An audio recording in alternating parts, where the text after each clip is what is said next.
As we said yesterday, we had an amazing guest in Akuya, our cultural strategist. And you know what's crazy? I kind of feel like since these titles are being created, there's certain people that lie within that, that same mindset and approach. And this might be another one of those. Some people might just know him as an MC, a rapper, an artist. Some might just know him as an entrepreneur, a businessman. Others a visionary. Other people might see him as someone who's trying to destroy their lives by creating videos that have nothing to do with their brand. So, but either way, someone might just see him as a restaurateur. But either way, let's make some noise. Put your hands together for the one and only J2K in the building. Yeah.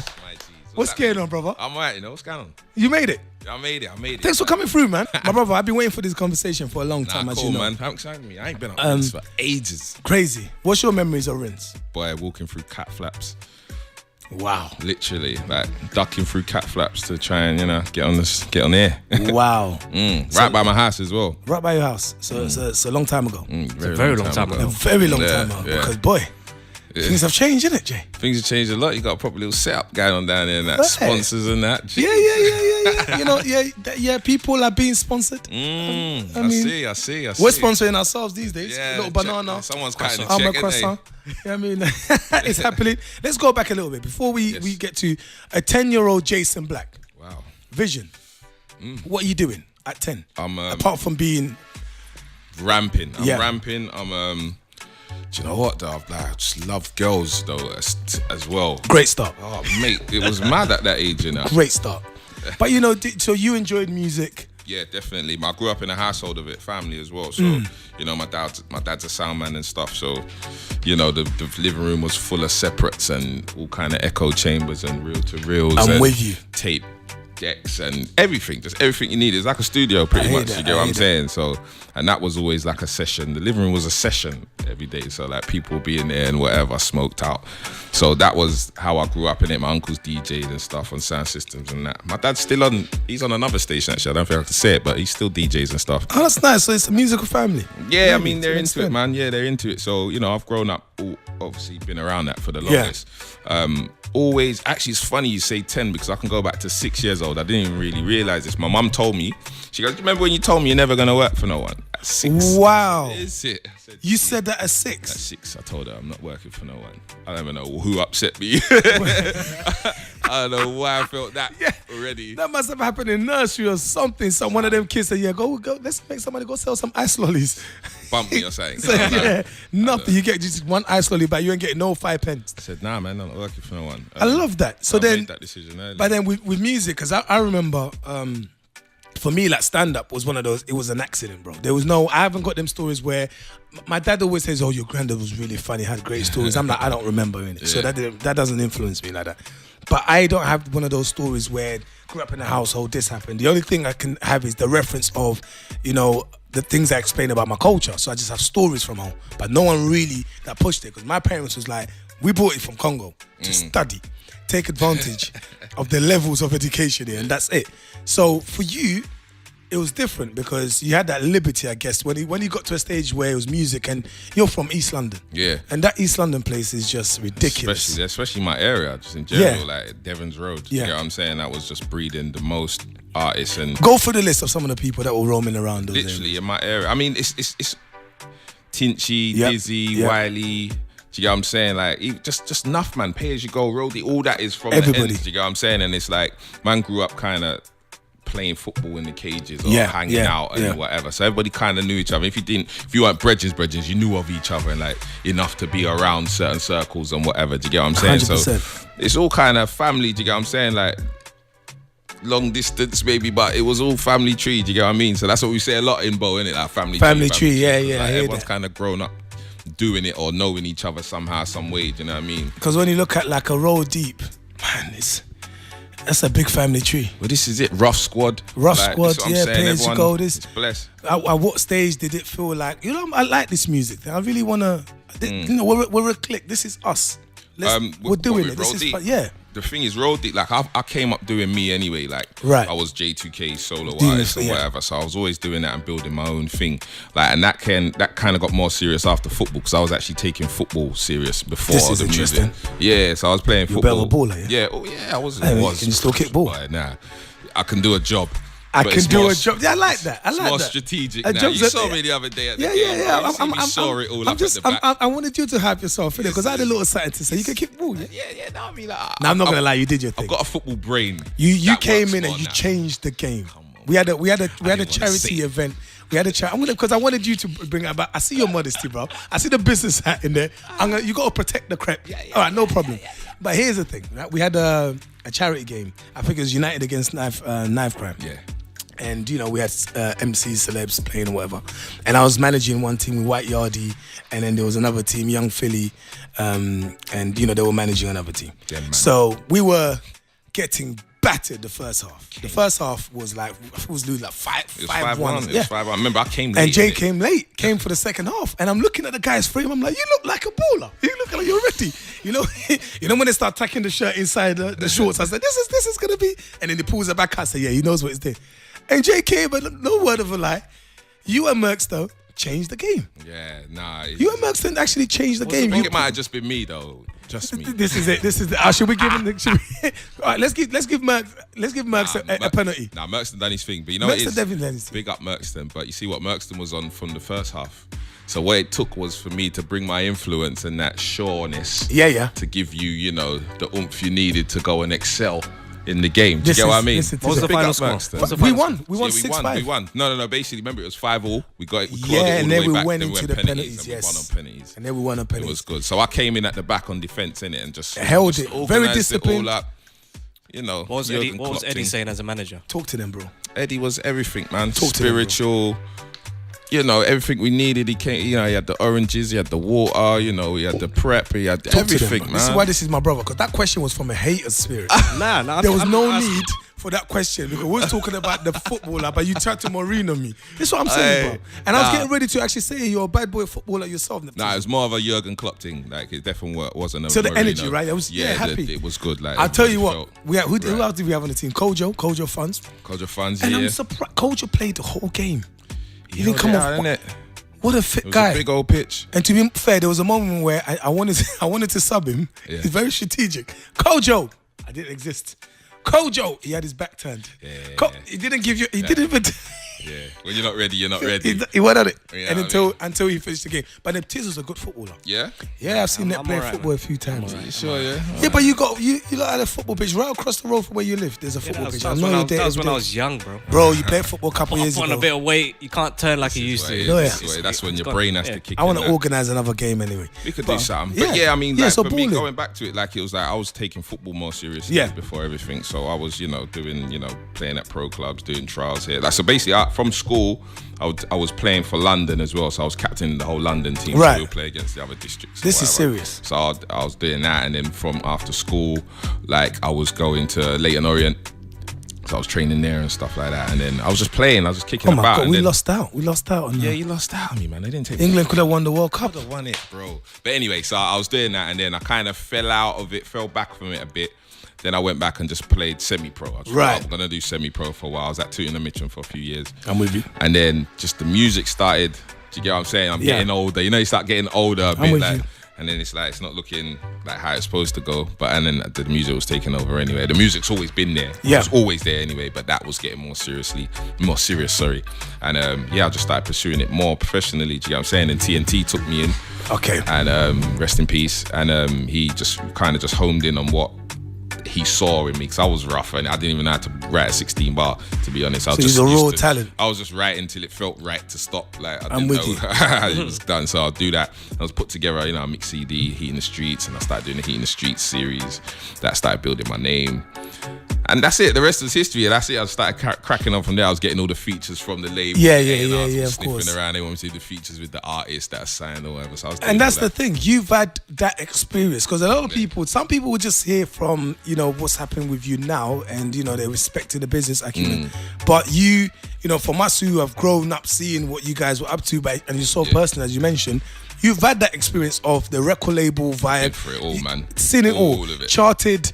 Like, Number had it. ones, done it. Literally bro. done it all. Literally And it's like, underground. but you're still so young though. So it's not like you can talk from a sort of an older, mature point of view, but you're still young enough to establish yourself now with a couple of businesses, those that you're telling us about. Yeah. Because we know. The ones we can reveal. The ones you can reveal, yeah, absolutely. Not the ones at the Cayman.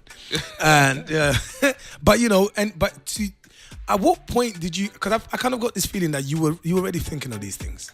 Yeah. This is more of a reveal what we're going through with Crep Protect. Yeah. With the restaurant Crepes and Cones and many other things. Like, was this kind of working in parallel with you grafting as an artist? So basically, as an artist, I was doing. It was at the time we was getting the #1 records and stuff. So flying or whatever.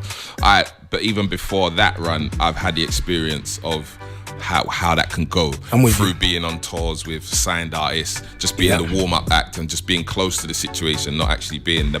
So I saw how the labels onto you 1 minute, when they're ready to just, then you're out of the picture, and it's cold like that. So I'll see how it can go from top to bottom real quick. I hear that. So I was always aware of that, and I could always just have that in the back of my mind. So when we're flying out having our moment, I was always like, all right, cool, but this is gonna dry up. That this don't last forever. Do you get what I'm saying? So it was getting to that point where, it's just like it's only so long you can drag out your #1 records and perform them and whatever. So doing that, and then the performances are getting more scarce. The booking fees coming down. Of course. So, cool. It wasn't like alarm bells, but it's like, okay, cool. It's starting to happen now, innit? So, but I've always been into like doing things outside. I've always got other interests anyway outside of music. Like music's always my passion, but like I enjoy, trying to build businesses or whatever. So, at this point, I signed a publishing deal. Nice, you can get a new nice little apartment, watches and cars and all this shit. You love it, Jay. You love it. Sorry, I saw it. It's all right. Sorry for the language. It's all right. Yeah, so you're doing rapper stuff. So I'm like, cool. But then I started linking with one of my former friends and partners. And he was like, just every morning we was up from 9 and just be in his shed, like working on ideas and stuff, just cool stuff. Anyway, started Crep Protect. Like this was one of the ideas that we was just formulating. Do you know what I'm saying? But see, here's where it's important, because anyway we started Crep Protect. I need to understand the mindset behind coming up with such a unique idea where everyone can go, oh mate. Why did we think of this? Because this is something that we've been going through. And maybe I thought a bit about the process, the science behind it. Yeah. You know what I mean? And everything is like, that's where it becomes hard. So at what stage do you think, here's an idea, this is the problem, I want to solve this problem, and here are the people I'm going to partner with, and that's how I'm going to execute. Well, the thing is, I've always been into trainers. Like trainers always 100%. In particular white crep. Yeah. Like, and you'd go to my house, you'd see like workouts along the passage. All day long. Because, I'll be done with them after there's a little crease or there's a small, just scuff. a tiny. Or I'll be cleaning them. Like I've always been into maintenance of my own shoes anyway. Right. So it just made sense. So I partnered with my partners who, they was working in a carpet shop. Right. And so we was looking about doing something for carpets. Right. But then it's just like, the idea just kind of... Conversations just starts changing. It's like, this actually would be a better idea for trainers. You know what I mean? Right. And just the sneaker industry at that point was just booming as well. With just, resale and it's just going mad. Like prices are going up. So, the idea was like, right, like people paying all this money for trainers, they need some sort of maintenance. You know what I'm saying? Like, you kind of want to secure these. So, started developing the idea of Crep Protect. And that was it. We just invested my money. Do you get what I'm saying? And that was that. Like that was my, the last bits of money that was coming. Like, okay, cool. It came out of nowhere. And the thing is, it wasn't like crazy money to invest, but it's just like had to make some sort of investment. It was a smart business decision. Yeah. And what's interesting is one time, I think it was maybe a couple of days ago when I was having a conversation, I asked you, I said, bro, because I was listening to you, and I'm not sure if you can relate in it, but I'm like, not everyone thinks like this. You can be talking about your ideas and the process, and then people be like, this guy makes it sound so easy, man. Like, but then I asked you a specific question, like, bro, how do you do it? How are you so creative with your thing? And you said to me, bro, I don't even think about the failure. I just think this is the idea. I'm passionate about it. If it doesn't work out, I thought that was great. And I thought to myself, I've never thought about it that way. Yeah, and that's just really it. Like, I don't really feel like, I just think, right, this is a good idea. Yeah. Let's do it. And that's literally it. I don't think about anything else.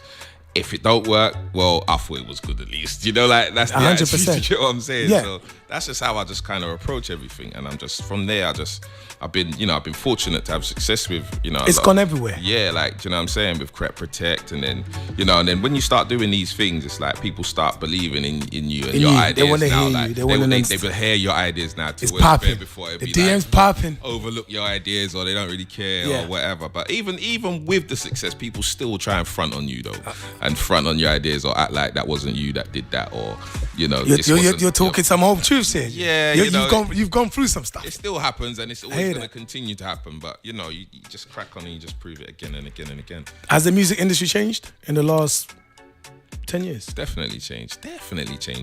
It's got to where it's needed to get to, and it's still getting there. It's not completely there, obviously, but the stuff we was fighting for a lot, just the support is happening a lot more now. I feel like the listeners and the fans, especially of the genres that we was breaking through, are more receptive and understand that your artist needs to be supported by you. 100%. Like, not just ripped or just listened to on the YouTube or whatever. Like, you have to buy into them for them to keep you have to be loyal, understand, with what you need and what you keep asking for. So it's almost like the fans are more educated with the industry. They actually understand the industry a lot more. Power, and then 100%. Like all the ideas that we'd be back in the day talking about and wishing that could happen are happening now. Do you know what I mean? I also want to bring my crew through, my music, my sound, and we just do it how we want to do it. And we got our section of followers and fans. They're gonna support it, and we can just do all our own things. We can put on our own shows, make our own t-shirts, make our own record labels, and we can just go. We ain't gonna need to go on our hands and knees to anybody and beg for anything. Like, don't get me wrong, it's not to close any doors, but if we're gonna partner up, that's exactly what we want to do, is partner. It's not like we're begging for anything. Like, let's work together on something and create something dope. Do you know what I mean? What a time to be alive, Nep. This is it. What a time to be alive. It's a great time for the UK scene right now, man. But the more young people that come through and our scene's getting bigger, you had that mentality from young. Or from the beginning, you kind of knew, okay, the money, this isn't gonna last forever. No, yeah, exactly. And I do see some people spending a lot of dough now, getting a bit excited with it because it seems like a thing to do. Like, you have to go and get a watch now. You have to bust it down. You have, like, you know what I mean? I just think, all right, cool. And I'm never someone to say, don't do that, because I'm definitely someone that's all about learning and going through the experience before you can just, start telling people not to do stuff. So sometimes people have to learn for themselves, but hopefully they learn sooner rather than later. In regards to material things, we all like material things. I'll never say, don't do that, don't do this. We like nice things, but just in moderation, and just have certain other things patterned. That's crazy, man. Because that's sorry, brother. I've just stepped on your white trainer. Last time that happened. Yeah. I'm sure. You know what they should do? They should spray Crep Protect underneath people's trainers, so when they step on someone else's, it's all good. Either way, it's all good. But that naturally brings me to when you're talking about a lot of artists feel like they feel under pressure to do certain things, to carry on certain stereotypes, and I have the feeling that, I believe I know that you've been there for a few artists, even from a role model's point of view, from a mentoring point of view. It's something that I feel like you're probably passionate about to an extent. You're not the type that will force it on them, but you are available to have a conversation. Definitely. But are these youngers, are they reaching out as they're seeing the success and knowing where you're coming from? Do you get that happening regularly? You know what? Not really, like right. A lot of, I do try and let man know I'm here to chat. Like, I'm not one of your enemies or one of your competition. Right. Because I know what it's like to be young, up coming, and the older ones like, oh man, it's not about you, man. Like, I'm definitely not that guy that cares. To be honest, like, I'm here for you, but I definitely don't care if you. I hate that. You know what I mean? And that's it. So I can sit and have a conversation with anyone, be blessed with anyone, and if you want advice on, whatever, we could do that. Definitely, I'm open to all that. I'd rather that as well, because like, who wouldn't want to share like some wisdom with someone, or do you know what I mean? Because I've seen the process, bro. Like, a lot of us have seen the process, but for real, it's just about sharing that, man. So two young boys from South London popping, doing their thing, going through what you've gone through: record labels, sold out concerts, charting, collaborations, looking good, big chains. They seem to be doing well. They could continue doing it, and everybody will love them. And they, to the point where you see value in them, that you want to connect them with your brand, to give your brand leverage as well. You're working with them, but you see something else in them. Crepta and Conan, and you're thinking, yo, guys, what's going on? Because everybody was shocked. Let me just break down the fact that when Crepta and Conan announced their restaurant, Crepes and Cones, in Croydon. The first few pictures that came out was just Crepes and Cone, and then the mentions were Crepes and Cone. In fact, I think Crepes had put up a tweet that they put up in 2014 or something. They, kind of say we want to open a restaurant, right? So it was like amazing. These boys have come out with this great thing, and then the restaurant opens. Oh, there's another picture that turns up later on. And I'm looking and say, "What? Someone's really photoshopping out here on another level." I said, "This Photoshop is decent." I'm like, right, J2K, yeah? And then I see more of the pictures. And then I go on your page and then I don't see their picture. I see you with a bunch of keys. I said, let me tell you something. If this man's holding the keys, there's only one thing in me, right? If the man's holding the keys, and then we find out you're a very monumental part of this project. How did we get there? Yeah, so basically I partnered up with the lads, innit, to do the restaurant. So it's, it's us three that have done it, essentially. Yeah. Like, obviously there's been help with load of people that involved, but as owners, it's us three. Yeah. But that came about literally, I'm saying, like when I was launching the hat spray, Prep hat spray with New Era. So I was filming, so I got them on board to do the viral video for it and stuff like that. So we're shooting. So on set, I'm just talking to Crept, innit, like in between shots and stuff, and I'm like, so like, what you man like up to outside of music? You know what I'm saying? Because I see they're successful and they're doing the thing, and they're very influential. You know what I'm saying? So it's interesting. So we're just talking. And it's like, I got this idea. I'm thinking to do this restaurant. Rah, rah, rah. I'm like, sick. Like, sick, innit? Yeah. You crack on. So then I can't remember how long it was after. Like, I don't know, months or whatever it was. He hit me up and he's like, yo, remember that idea I was talking about? Like, do you want to get involved? Like, should we just do it? I said, yeah. That's it.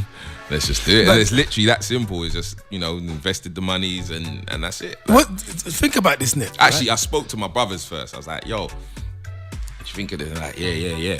So like, so you had a conversation with your brothers just because what do you guys think? Yeah, I spoke to my brothers about it. Love that. And he was like, yeah. Because I was thinking that, right? So if he's had a conversation with these boys just in general, and then months have gone, for them to now call him and say, bro, do you want to... Didn't other people have these conversations? Why did they call you back specifically? Was it because of the angle that you came at? Did you leave them with some food for thought? Like, did they ever break down that part of it? Like, bro, what did you ever ask them? What made you guys? The thing is, after I was like, yeah, let's do it, and then we were all getting involved. And I did have a moment. I thought, why did you holler at me? Like, just sure you got friends that are closer to you and whatever. 100. But it's literally just down to like, I suppose, my reputation. Do you get what I'm saying? Of having done stuff already, like certain business and having success with it and whatever. So I guess I guess they just appreciated what man can bring. Do you get what I'm saying? Yeah. And just just what I've done, like I said. For sure. And that was it, pretty much. It was that. Do you know what I mean? It's taking you around the world. Your business ventures. Yeah, definitely. Traveled a lot. Traveled a lot. I've seen you at the Obama residency. Yes, yeah. I got invited to the White House. Look at that. That was amazing. Did you give Obama a little care package? I couldn't get nothing in there. I couldn't get nothing in that place. I was scared to even bring my phone out. Bro, they would have grabbed it off you before you. No, that is not no Crep Protect. I heard Usher got kicked out. Because really?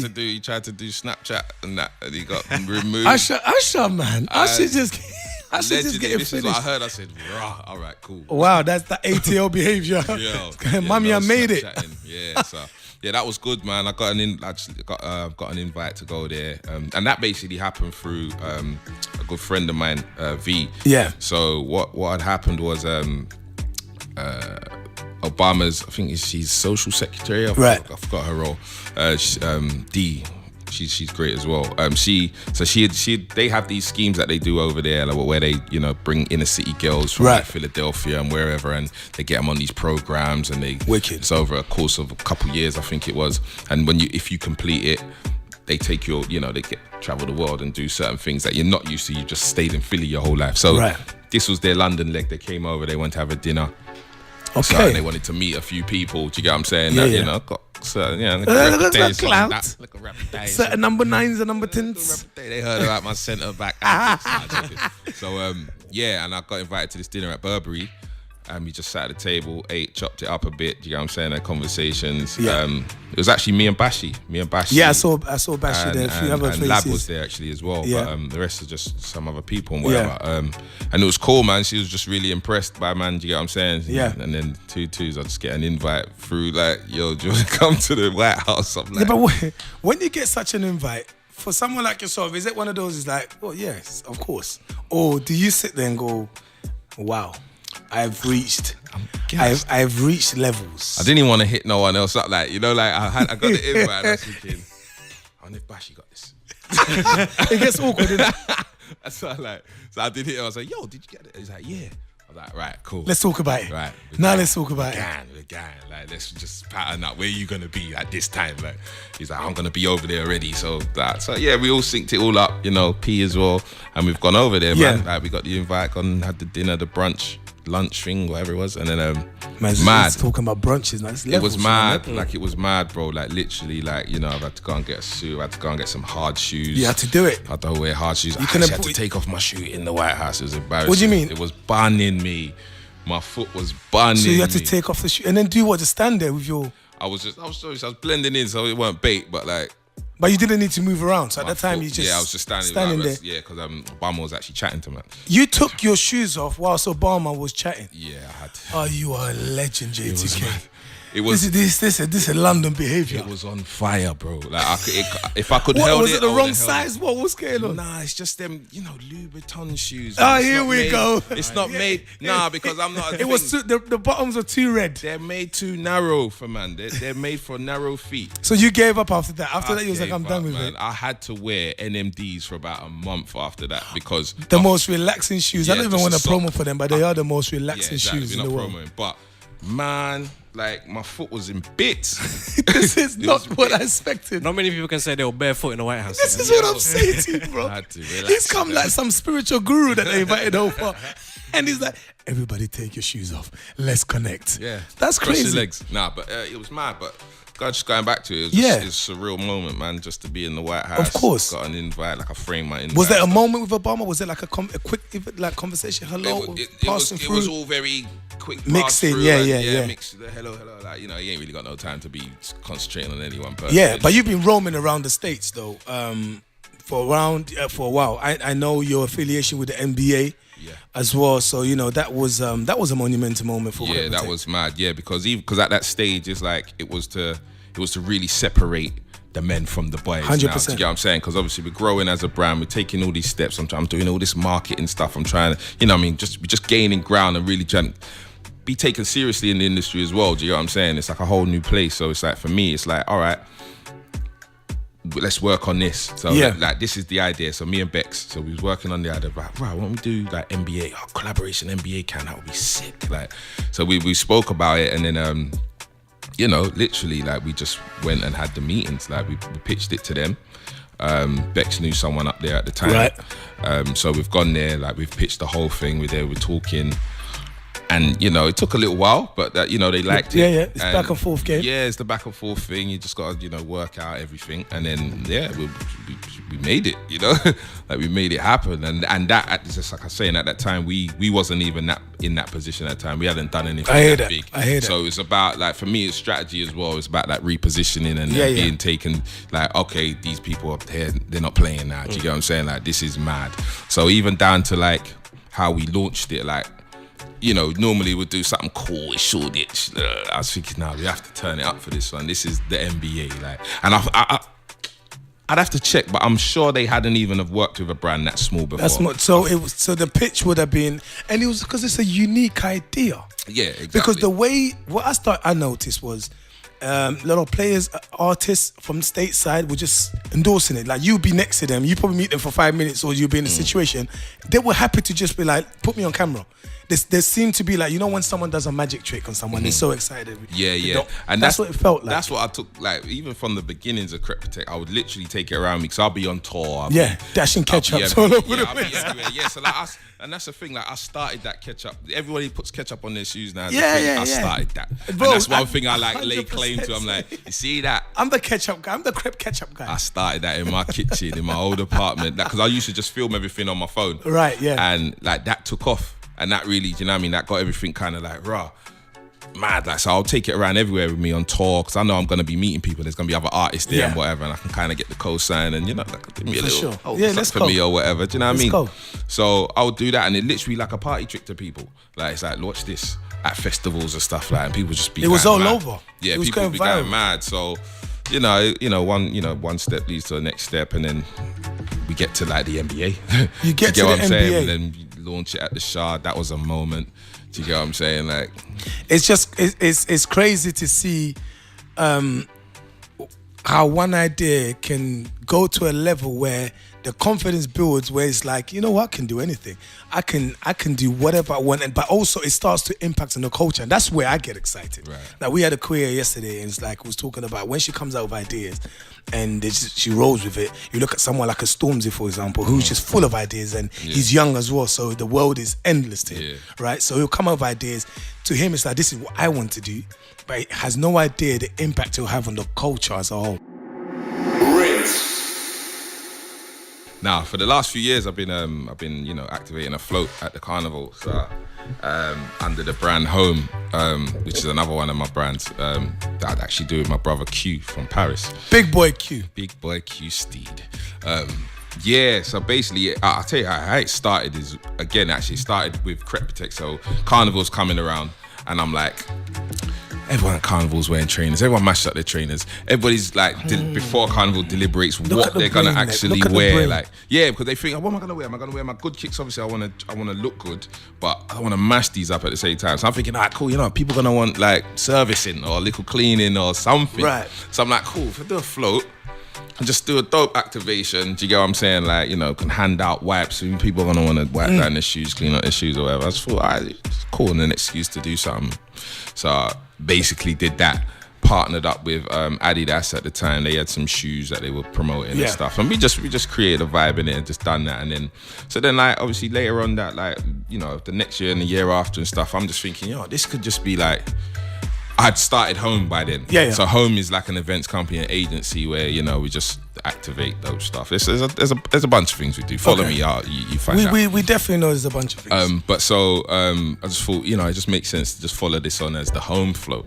Because, it's just that hospitality feel. I always want to make people feel good and give them a good time. Do you get what I'm saying? With you. So, so we've just been doing it the last couple of years. So, you just come on, everything you might not like about the carnival, you're gonna be able to avoid being on the float. Do you get what I'm saying? So you ain't gonna have to worry about when I want to go toilet, where am I gonna go? You got toilets on there. I'm thirsty.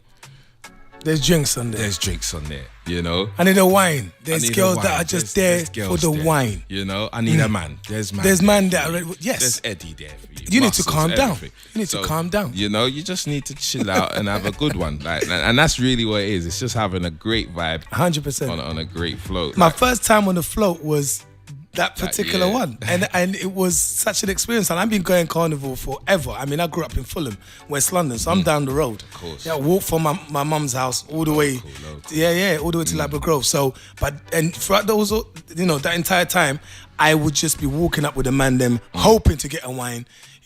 But most of the time you got something, because they're generally like that during the carnival season. Yes. But I've never experienced a float, and I'm telling you, Nep, have you been on a float before? Yeah. You have. You're a DJ, of course. But that feeling of I'm not gonna lie to you, I felt a little bit privileged. Yeah, and this is it. I felt like I had this power where I could look over the people, the pagans down, and be like, you wanna come up for a wine? Bring yourself up here. Go and collect them. I can summon people. And they'll be looking for me like, take me.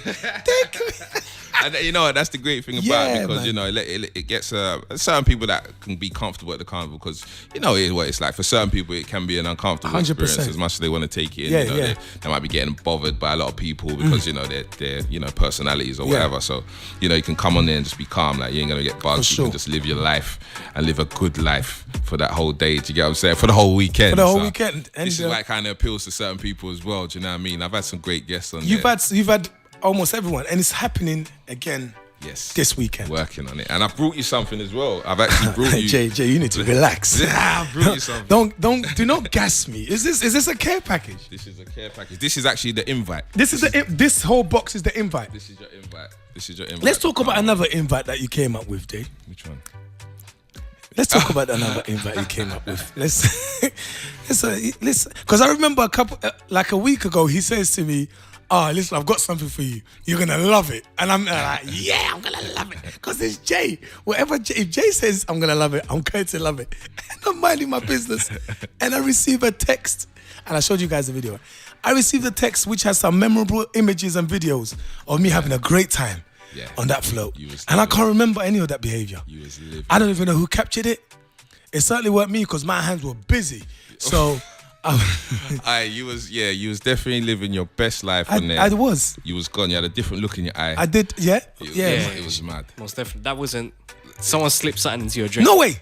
You know the worst thing is, no way. Like, I know, listen, you know me on the dance floor. Just for the record, that doesn't happen on my float. It doesn't happen, that doesn't happen on his float. That was off the float. But if you want it to happen on the float, we provide that service as well. But yeah, literally, is that going to get leaked though? Listen, it's down to him now. That has to see the light of day. You got to play at your funeral or something. I'll keep it in the vault. You know what? My boy said he's going to play on my 50th. I said, boy, that might be around the corner. You need to you need to relax. But it's happening this weekend.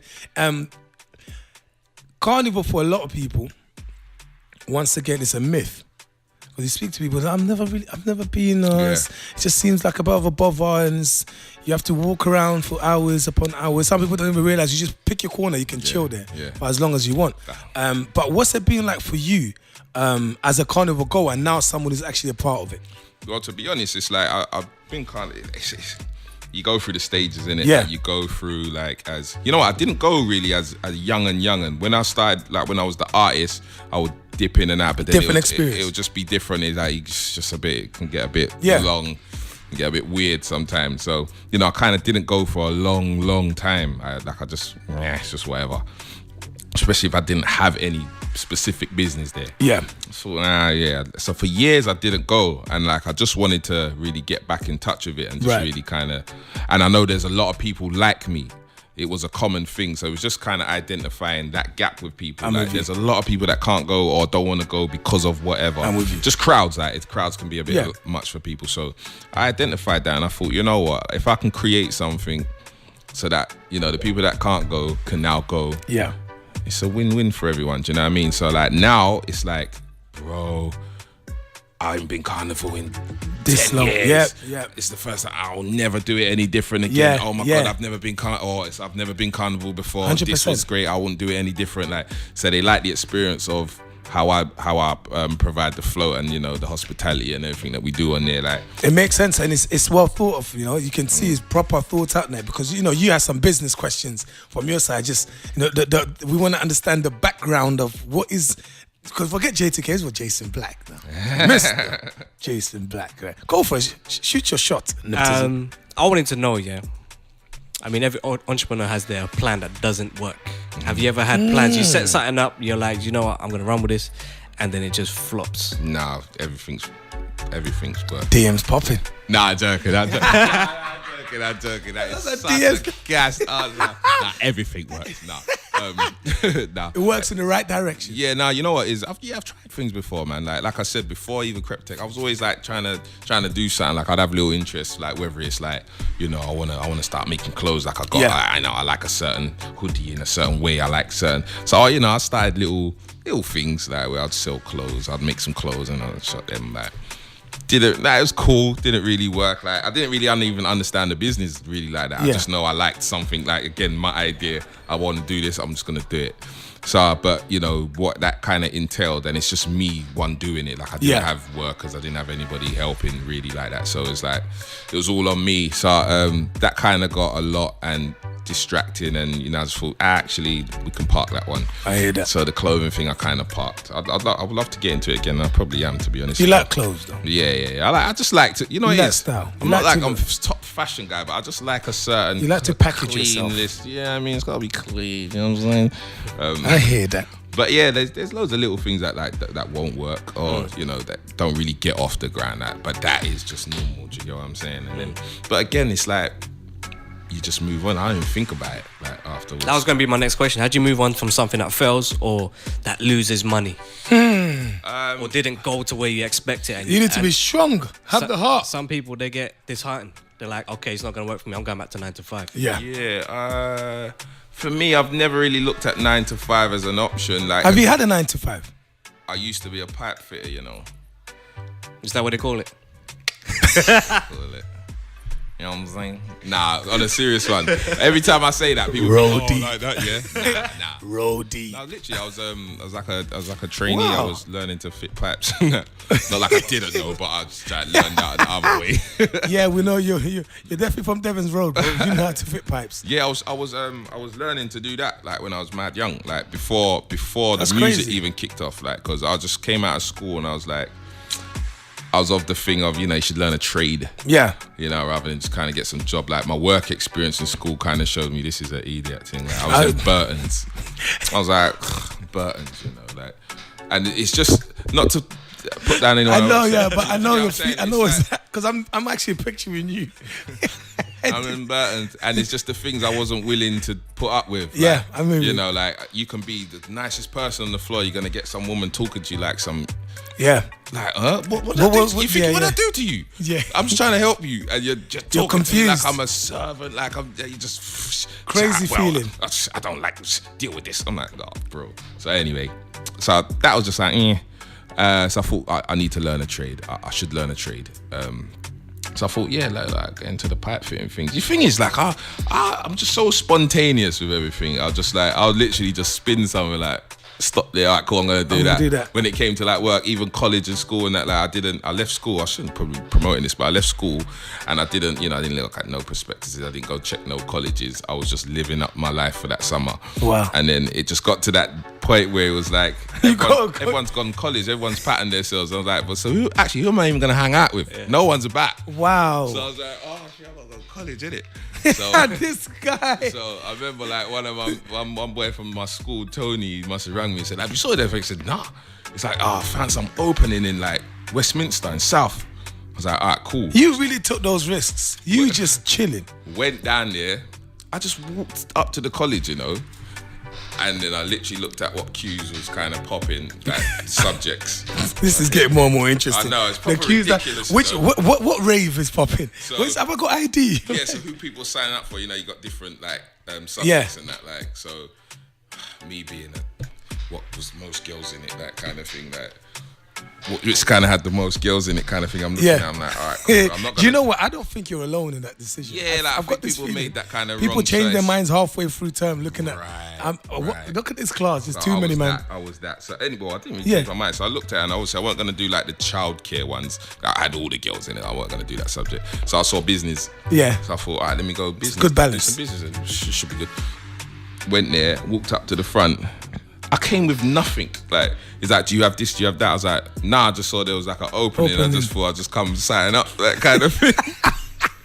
He's like, go home. Real MC, come out freestyling. Yeah, I fucking freestyle it. Go home, bruv, and go get this, that, and bring it come. Like, so I had to go all the way back to East and come back. You went from Westminster all the way back to... Yeah, and this was the Westminster in South. This is Westminster. My goodness. So I've gone back there and cool. And I just started doing like an intermediate business. What college was this? Westminster. No, sorry. In my head, when you're saying it, as soon as you said South, I went straight to SFX. Because I always think there's only one college. So I even forgot about what said South. In Battersea Park. Wow. Yeah, so like I've from gone East there. to Battersea Park. Yeah, so I'll do the journeys. But you know what it is? I really like South. I still like South, but that was a change for me. It's like just a switch up of scenes and like, you know, I was seeing more of my peoples down there and that.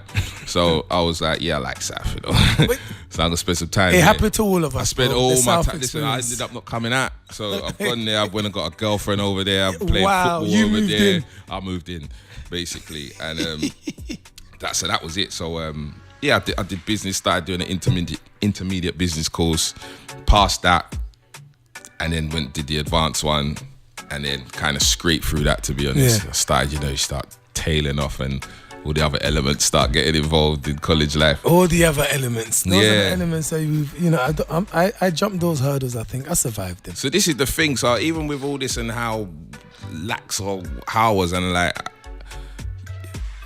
I see kids that are smarter than me, like, and they're looking up to me. I'm like, bro, if you know, bro, where like, I've been. Yeah, like, and you can definitely do whatever you want to do, because it sounds corny if I'm doing it. No, but no, it's not far fetched actually, because and it's not far off from what Akuya was mentioning yesterday when she said with Stormzy, smart kid, getting an A's and that, got to colleges.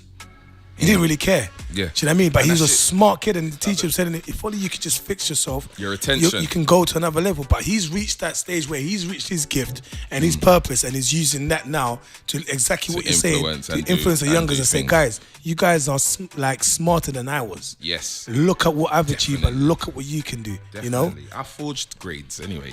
I had to forge my... This guy, what? I had to forge some of them. They were so rubbish because I wasn't, because I'm smart, I'm bright, I've been smart from school. Like I've always been advanced, like literally advanced. But attention, it didn't grab me. You get what I'm saying? So I was it's true. I'll tell you a quick story. One guy in my school, he was, once again, you talk about attention, unruly. Yeah, he was just unruly. He was not having it at school, and I went to a school called Henry Compton School, which is now, it's a new name now, but our school was it had a reputation. I think we went through like 9 head teachers. But this particular guy, we were in the same class from year 7 to year 11, right? And he lived in like, I think like Shepherd's Bush sides, and I'm in Fulham, but we always stick together. But he was very bad at school. Like he was not having he didn't care, but he's a friendly guy, it was cool. And once we finished school, you know, you're looking at a few people, you're like, yeah, this is not going to happen for you, is it? Just go to Foot Locker and apply for a job, whatever. And I actually remember there was a time at school, they didn't allow us to play for the school team because he was just unruly. But we were good. He was just unruly, and they allowed us to come to the game and just didn't pick us. We had to walk back home. So I have these memories. Years later, he becomes the founder of Trapstar. Yeah? And it's like... and then when you speak to him, when you speak to Lee, he's like, he's that creative mind. He was never at school. Not that school wasn't for him, but it just nothing really grabbed his attention. Exactly. He always wanted to go in his business mind, and we know where that brand's gone. Where he's taking that brand, and you're just learning on your feet. 100%. You know what I'm saying? I'm still learning now. Like, you know what I'm saying? I still have to articulate myself in a certain way. Oh, I could do it. I could have done that a bit better. I could have spoke a bit better than, or worded that a bit better. Like, there's so much to learn still, but I'm still always the thing of like, even with all that, you're not gonna blind me with like vocabulary and stuff. Right. Yeah, 100%. Because you know, everyone's playing a game. Everyone's just playing a game. Like you see people in all these departments and these offices and that, and you think, and you talk to them, you think, actually, you don't know half the stuff I know. You couldn't do what I do. There you go. Like you actually, and that's how life works. It's mad, but you sound bare smart. Like if I'm talking to you, I'm even getting a bit intimidated because you're saying stuff and big I'm like, words, isn't it? Yeah, man. Yeah. Flabbergasted. I didn't actually know what that meant. What you said there, but it's cool. I know what I'm doing.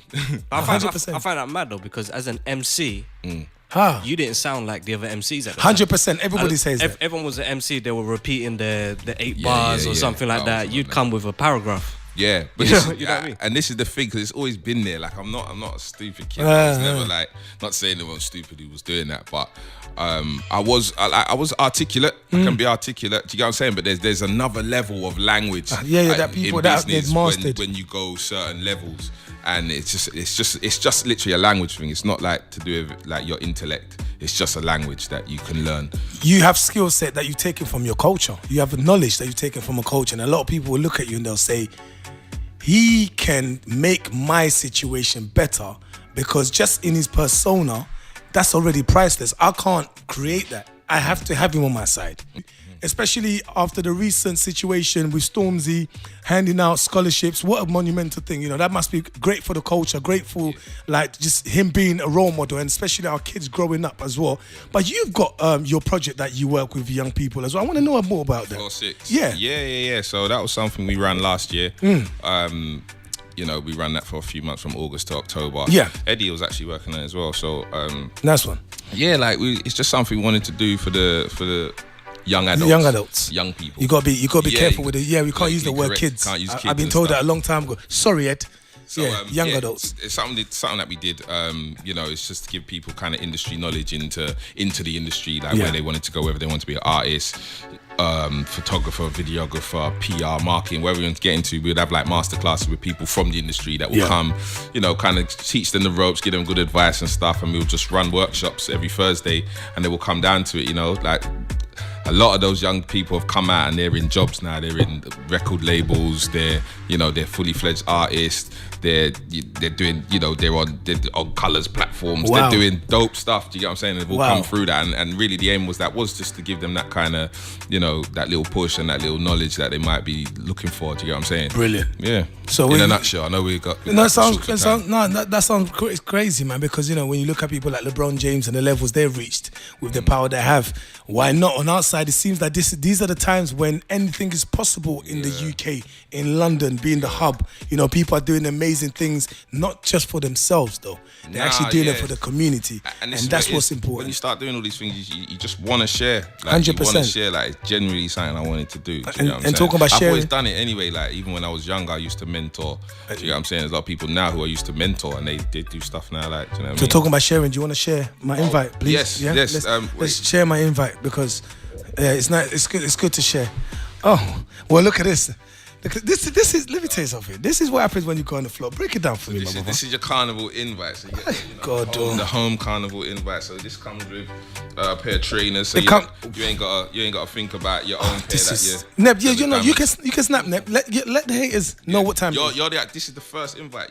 I'm the first one. You're the first one. Listen, I need my people to understand that I'm the first, because I'm not sure what angle Nep's getting. They might cut me out. Put his own face on it. I got a good angle. You don't need to do it. Yeah? I don't need to. Are you sure, Nep? Yeah. All right, so I'm the first invited guest on the home floats for Carnival. And I've got some amazing, my God, look at God. He's a miracle. I'm working. Details, you got the snake skin on the sign. And it's already crepe protected. Come on, you got it. This is fantastic. This is what I talk about, man. Creativity.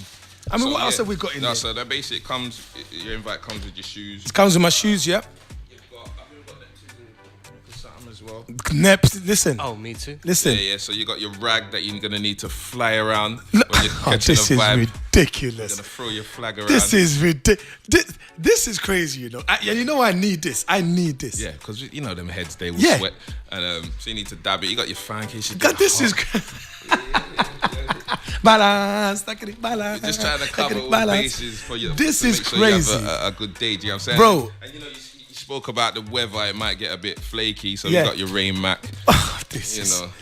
Hey, did you have anything to do with this?